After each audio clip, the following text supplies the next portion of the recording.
चलिए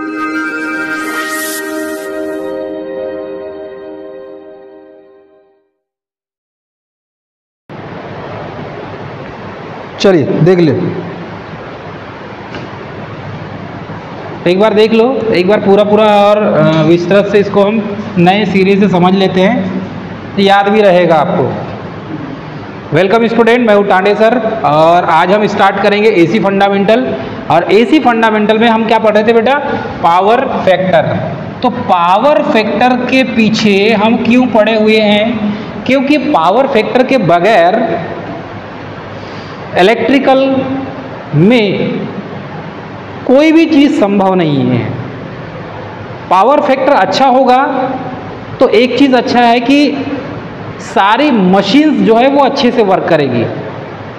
अब देखें यहाँ पर कि एसी फंडामेंटल में पावर फैक्टर क्या है, तो true power upon apparent power का रेशियो क्या होता है? पावर फैक्टर कहलाता है। तो इस पावर फैक्टर को हम बेसिकली यदि डेफिनेशन में देखते हैं तो पावर फैक्टर क्या होता है? एक्चुअल वैल्यू या एक्चुअल वैल्यू बोल सकते हैं इसे, या एक्चुअल पावर भी कह सकते हैं। Actual power upon apparent power, apparent power का अनुपात पावर फैक्टर कहलाता है। कहने का मतलब है वास्तविक शक्ति अपान आभासी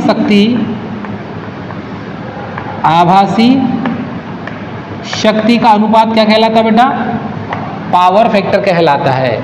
ये बार बार मैं डिनोट क्यों करता हूँ, उसके पीछे रीज़न ये है कि ये कम से कम आपको जब भी पावर फैक्टर के बारे में पूछे तो कम से कम आपको ये फार्मूला याद होना चाहिए, याद आना चाहिए आपको कि वास्तविक शक्ति और आभासी शक्ति का अनुपात पावर फैक्टर कहलाता है।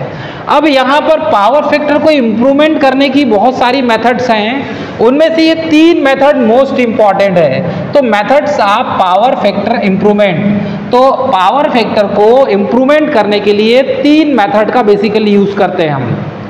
और पावर फैक्टर बेसिकली कौन से सर्किट में होता है? सिर्फ एसी सर्किट में होता है। एसी सप्लाई में ही पावर फैक्टर का यूज़ किया जाता है, क्योंकि एसी में फ्रीक्वेंसी होगी और जहाँ जहाँ फ्रीक्वेंसी होगी वहाँ पावर फैक्टर वर्क करेगा।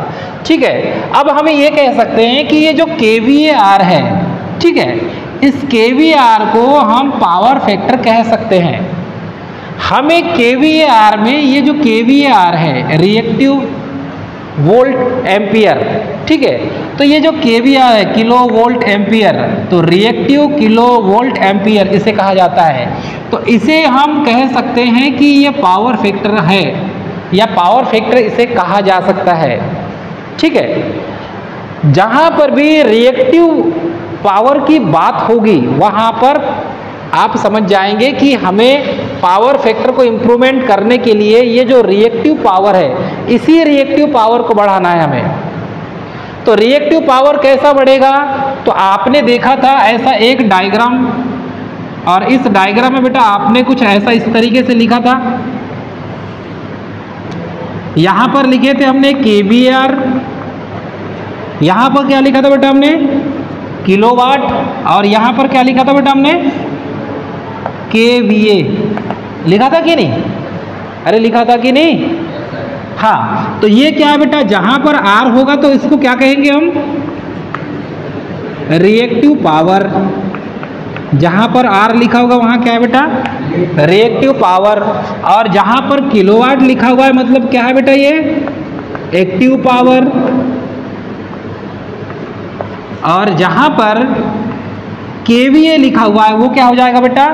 Apparent power, apparent power.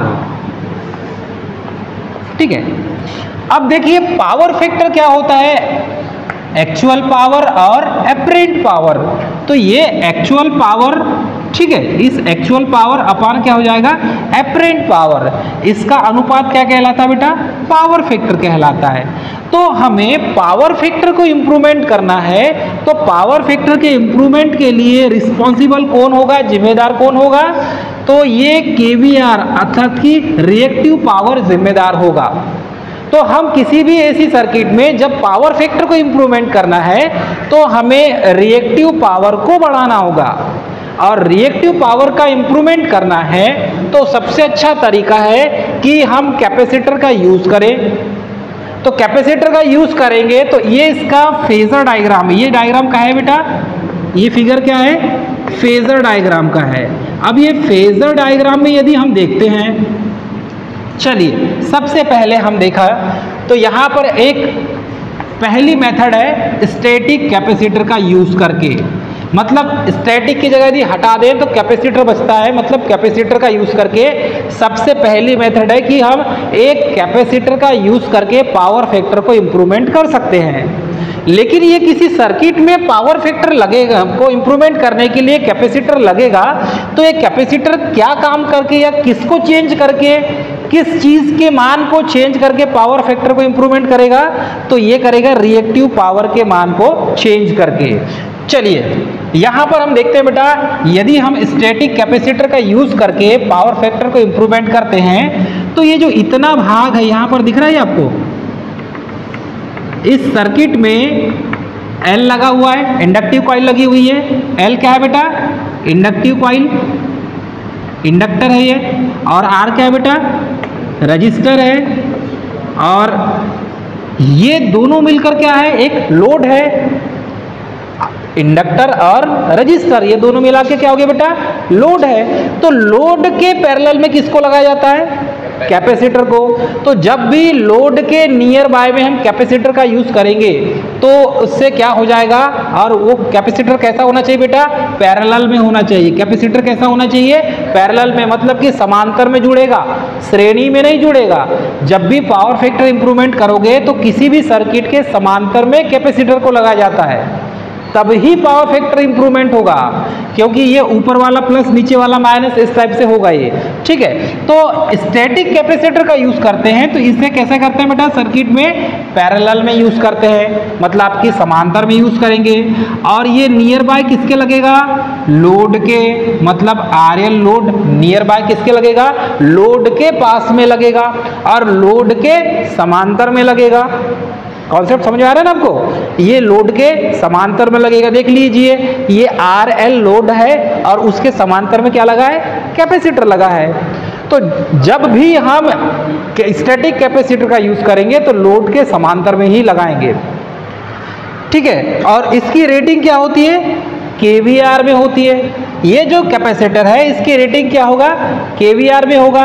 तो ये जो कैपेसिटर जब किसी सर्किट में जुड़ जाता है तो ये रिएक्टिव पावर को चेंज कर देता है। चलिए देखिए यहाँ पर ये हमने फेजर डायग्राम बनाया, ये करंट की रिफरेंस लाइन है और ये वोल्टेज की रिफरेंस लाइन है, ठीक है।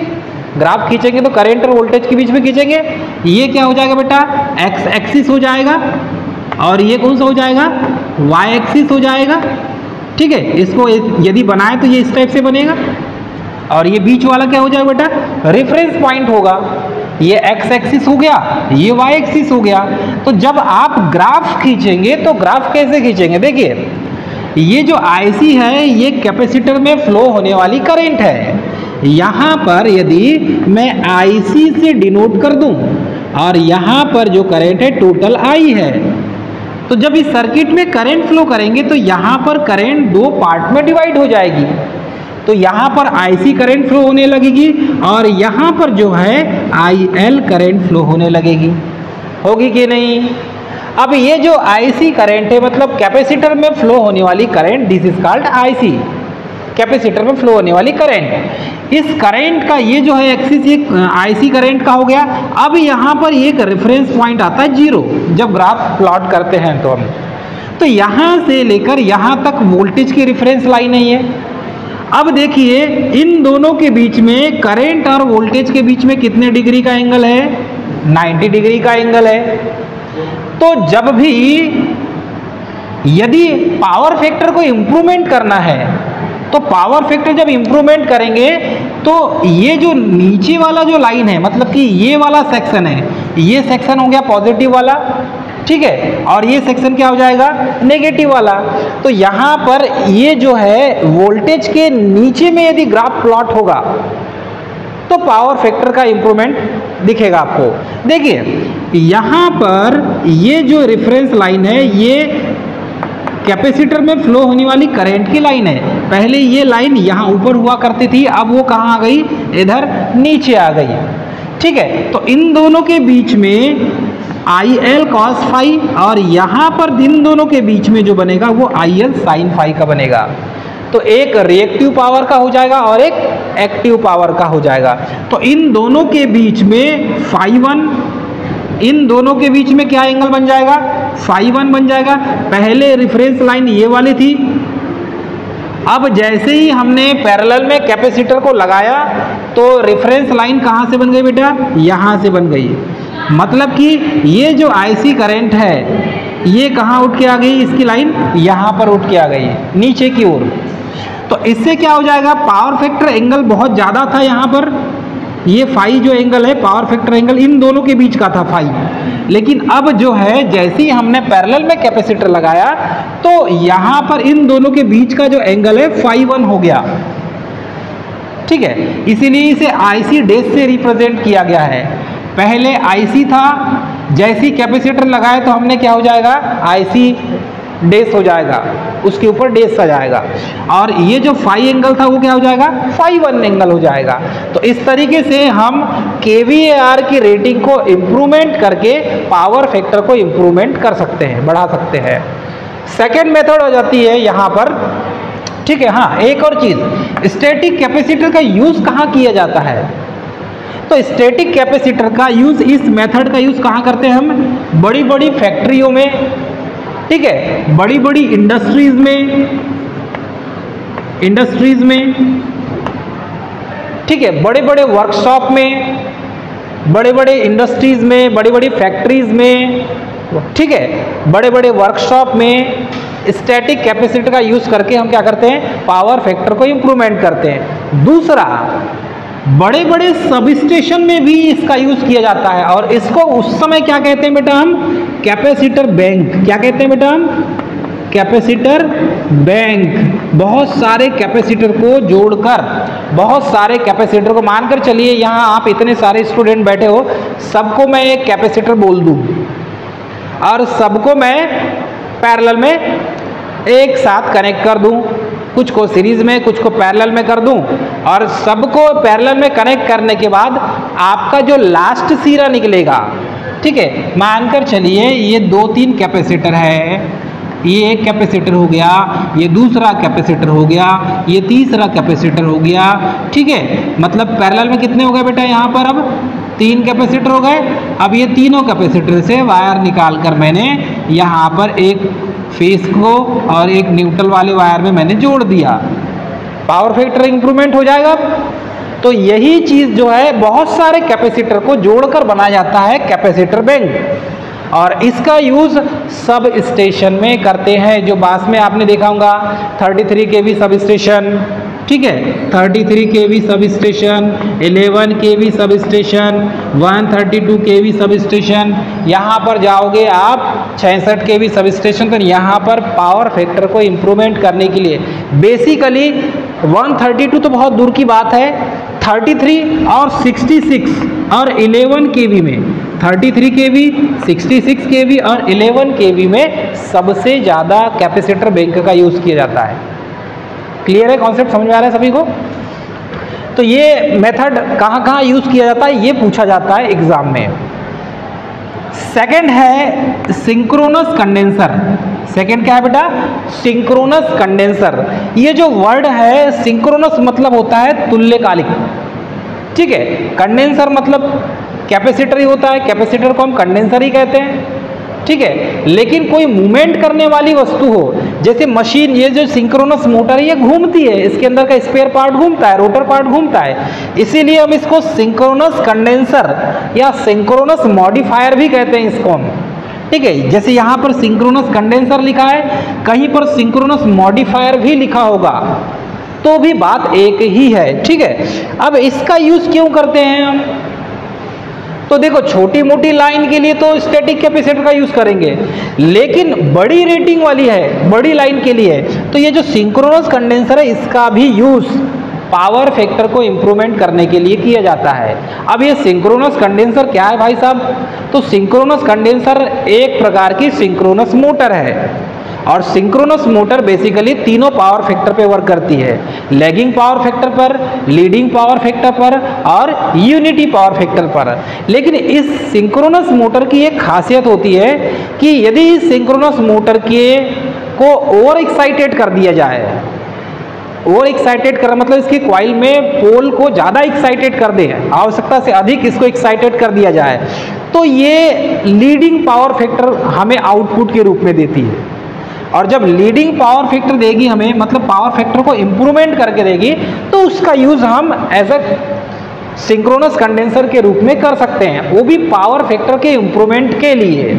चलिए देखते हैं, जब भी सिंक्रोनस जो कंडेंसर है ये एक प्रकार की क्या है बेटा? सिंक्रोनस मोटर ही है, एक प्रकार की क्या बेटा? ये सिंक्रोनस मोटर ही है। और इसी सिंक्रोनस मोटर को जब ओवर एक्साइटेड किया जाता है तो ओवर एक्साइटेड करने पर ये लीडिंग पावर फैक्टर हमें आउटपुट के रूप में देती है। मतलब इस मोटर को जब सप्लाई देते हैं तो आउटपुट के रूप में हमें लीडिंग पावर फैक्टर मिलता है, तो यहाँ पावर फैक्टर इंप्रूवमेंट हो गया। अब इस सिंक्रोनस मोटर को किसी भी सर्किट में यूज करेंगे हम, मानकर चलिए यहाँ पर ये सिंक्रोनस मोटर है, ठीक है, ये सिंक्रोनस क्या बेटा? मोटर है, ठीक है। चलो यहाँ पर M लिख देता हूँ, ये सिंक्रोनस मोटर है। यहाँ पर आपने 3 फेज सप्लाई दिया, इसको 3 फेज सप्लाई में RY भी दिया बेटा। अब यहाँ पर ये इनपुट हो गया इसके लिए। अब यहाँ पर बेटा जो आउटपुट निकलेगा ये आउटपुट है और यहाँ पर भी क्या है? RY भी है। तो इनपुट में पावर फैक्टर क्या था बेटा? लो था। पावर फैक्टर क्या था? इनपुट में लो था, लेकिन आउटपुट में यहाँ पर पावर फैक्टर क्या मिलेगा? बड़ा हुआ मिलेगा, क्योंकि बीच में क्या लग गया है? सिंक्रोनस मोटर लग गया है। कुछ समझ में आ रहा है ना आपको? देखो, इस मोटर को स्टार्ट करने के लिए भी हमें इनपुट सप्लाई देना पड़ेगा, तो हमने क्या किया है? सर्किट में इस मोटर को स्टार्ट करने के लिए इनपुट सप्लाई दे दिए, 3 फेज सप्लाई दे दिए। अब इसके टर्मिनल में जो आउटपुट बाहर निकलेगा, तो वहां पर क्योंकि आप इस सिंक्रोनस मोटर को हम अल्टरनेटर की तरह यूज कर सकते हैं। देखिए, बड़ा अच्छा कॉन्सेप्ट है। डीसी मशीन आपने देखा है, डीसी मशीन को डीसी मोटर और डीसी जनरेटर दोनों बना सकते हैं, हम बना सकते हैं कि नहीं बेटा?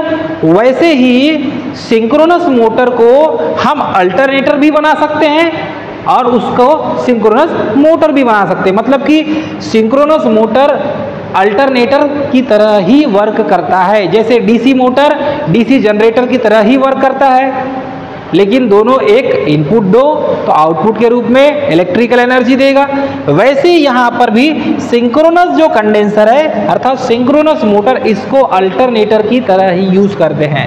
तो अल्टरनेटर की तरह यूज करोगे तो पावर फैक्टर यहाँ पर इंप्रूवमेंट हो जाएगा, और जब पावर फैक्टर इंप्रूवमेंट हो जाएगा तब इसका आप किसी भी सर्किट में, जैसे कि पावर फैक्टर इंप्रूवमेंट करने के लिए अप्रॉक्स 200 किलोमीटर लॉन्ग डिस्टेंस, ठीक है, ट्रांसमिशन लाइन में इसका यूज कर सकते हो आप। 200 किलोमीटर की कोई मानकर चलिए, 200 किलोमीटर यहाँ से मैं मानकर चलूँ तो सिवनी है, जिला सिवनी है, ठीक है, यहाँ से ट्रांसमिशन लाइन जिला सिवनी जा रही है और उस लाइन का पावर फैक्टर क्या है बेटा? लो है। तो पावर फैक्टर को इंप्रूवमेंट करने के लिए क्या करना होगा हमें? बीच में क्या लगा देंगे हम? सिंक्रोनस कंडेंसर लगा देंगे। तो यदि बीच में जैसे ही सिंक्रोनस कंडेंसर लगाएंगे तो पावर फैक्टर क्या हो जाएगा? इंप्रूवमेंट हो जाएगा और पावर फैक्टर बढ़ के मिलेगा सामने। तो कहने का मतलब यही है, लगभग 200 किलोमीटर की लॉन्ग डिस्टेंस की जो लाइन होती है उसमें पावर फैक्टर को इंप्रूवमेंट करने के लिए सिंक्रोनस कंडेंसर का यूज किया जाता है। लगभग 200 किलोमीटर, इस चीज को याद रखेंगे। और स्टैटिक कैपेसिटर में बेटा हमने क्या देखा था? लगभग छोटे छोटे जो सब स्टेशन होते हैं 33 kV 11 kV, ठीक है, 66 kV के छोटे मोटे जो आपके घर के पास पावर हाउस होगा, वहां पर पावर फैक्टर को इंप्रूवमेंट करने के लिए हम इस स्टैटिक कैपेसिटर का यूज करते हैं कैपेसिटर बैंक के रूप में। जैसे सीलिंग फैन में पावर फैक्टर को इंप्रूवमेंट करना है तो हम क्या करते हैं बेटा, इस कैपेसिटर का यूज करते हैं, पावर फैक्टर बढ़ के मिल जाता है हमें। चलिए उसके बाद थर्ड पॉइंट है फेस एडवांसर। ये जो फेस एडवांसर है मतलब कि फेस कितने 3 होते हैं ना, आर वाई और बी, फेस के 3 टाइप हैं, तो रेड, येलो और ब्लू। तो जैसे 3 फेस सप्लाई में 3 फेस होते हैं, तो यही फेस एडवांसर जो मेथड होता है, इस मेथड का यूज सबसे ज्यादा रेटिंग लगभग 150 किलोवाट एबो, मतलब कि 150 किलोवाट के ऊपर जितने भी इंडक्शन मोटर है, आपको पता है 250 एचपी की मोटर कहाँ यूज होती है मालूम है आपको? रेलवे ट्रैक्शन में, रेलवे में रेल के इंजन में लगभग 250 एचपी की मोटर यूज होती है, ठीक है। और उसमें मोटर कौन सी यूज होती है बेटा? डीसी सीरीज मोटर यूज होती है। अभी एसी सीरीज मोटर भी आने लगी है, एसी सीरीज मोटर का भी यूज किया जाता है, brushless DC motor, brushless AC motor का भी यूज किया जाता है।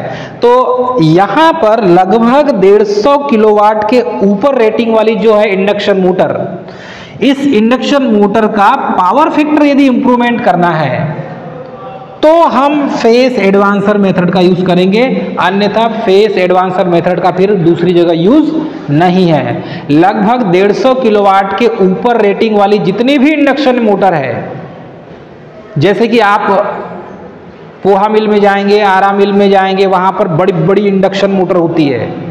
आरा मिल जाएंगे, आरा मिल में बड़ी बड़ी इंडक्शन मोटर मिलेगी आपको अच्छी बड़े साइज की। तो उन मोटरों का पावर फैक्टर यदि इंप्रूवमेंट करना है तो हमें क्या लगाना होगा? फेस एडवांसर मेथड का यूज करके पावर फैक्टर को, इंडक्शन मोटर की पावर फैक्टर को क्या करेंगे बेटा? हम इंप्रूवमेंट करेंगे। बाकी अदर जो है फिर छोटे छोटे चीजों में कैपेसिटर का ही यूज करके हम पावर फैक्टर को इंप्रूवमेंट करते हैं। बाकी जो मेन चीजें हैं, जैसे इंडक्शन मोटर में ये पावर फैक्टर इंप्रूवमेंट करने के लिए फेस एडवांसर मेथड का यूज करते हैं, सिंक्रोनस कंडेंसर का यूज करते हैं, स्टैटिक कैपेसिटर का यूज करते हैं। बाकी छोटे मोटी जितने भी चीजें फिर जैसे कि सीलिंग फैन हो गया और छोटे छोटे सर्किट होते हैं एसी सर्किट में, उसमें पावर फैक्टर इंप्रूवमेंट करना है तो कुछ भी नहीं हमें करना है, सिर्फ और सिर्फ कैपेसिटर को लगा देना है, ठीक है। और ये कैपेसिटर भी अलग अलग टाइप के होते हैं बेटा। गैंग कैपेसिटर होता है, ठीक है, गैंग कैपेसिटर आपने देखा होगा, पेपर कैपेसिटर आपने देखा होगा, माइका कैपेसिटर होता है, सिरेमिक कैपेसिटर होता है, ठीक है, डाइलेक्ट्रिक कैपेसिटर होता है, डाइलेक्ट्रिक कैपेसिटर होता है। ये अलग अलग टाइप के कैपेसिटर होते हैं। तो gang capacitor, paper capacitor, mica capacitor, ceramic capacitor, dielectric capacitor, ये बहुत प्रकार के कैपेसिटर हैं और इन अलग अलग टाइप के कैपेसिटर को यूज करके हम एसी सर्किट में पावर फैक्टर को इंप्रूवमेंट कर सकते हैं। लेकिन लगभग ये जो यूज करोगे बेटा, ये 230 वोल्ट तक की रेटिंग के लिए जहां पर पावर फैक्टर इंप्रूवमेंट कर रहा है वहां यूज कर सकते हैं। हाई वोल्टेज के लिए फिर ये स्टैटिक कैपेसिटर, सिंक्रोनस कंडेंसर और फेस एडवांसर मेथड का यूज करेंगे। तो ये तो थे 3 मेथड जो बेसिक इलेक्ट्रिकल में, एसी फंडामेंटल थ्योरी में पावर फैक्टर को इंप्रूवमेंट करने की विधियां हैं। मिलेंगे नेक्स्ट वीडियो में, तब तक के लिए जय हिंद।